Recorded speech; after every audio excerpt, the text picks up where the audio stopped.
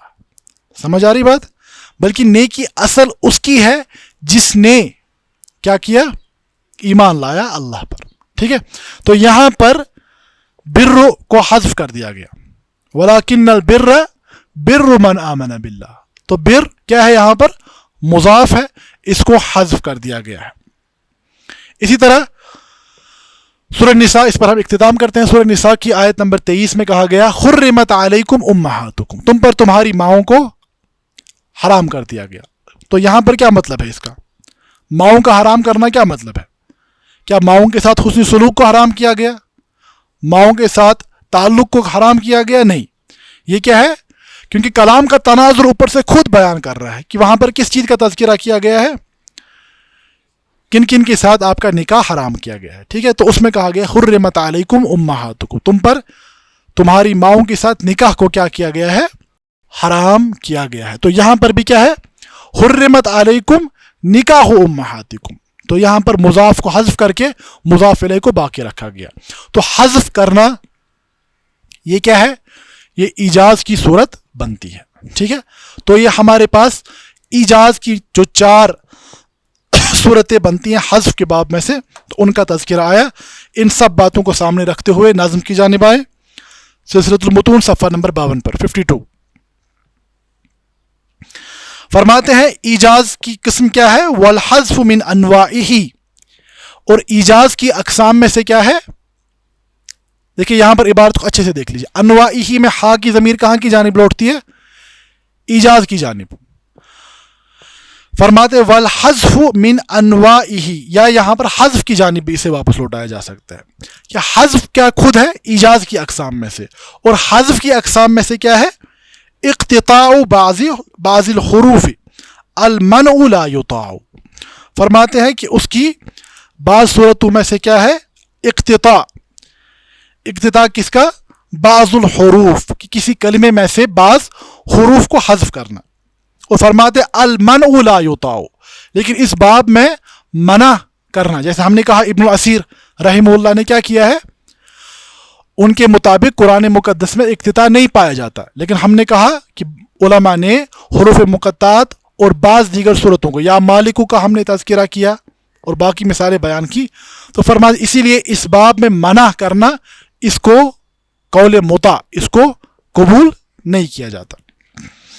فرماتے والاقتفاء فی ذوی تلازم بذکر واحد لربط لازمی.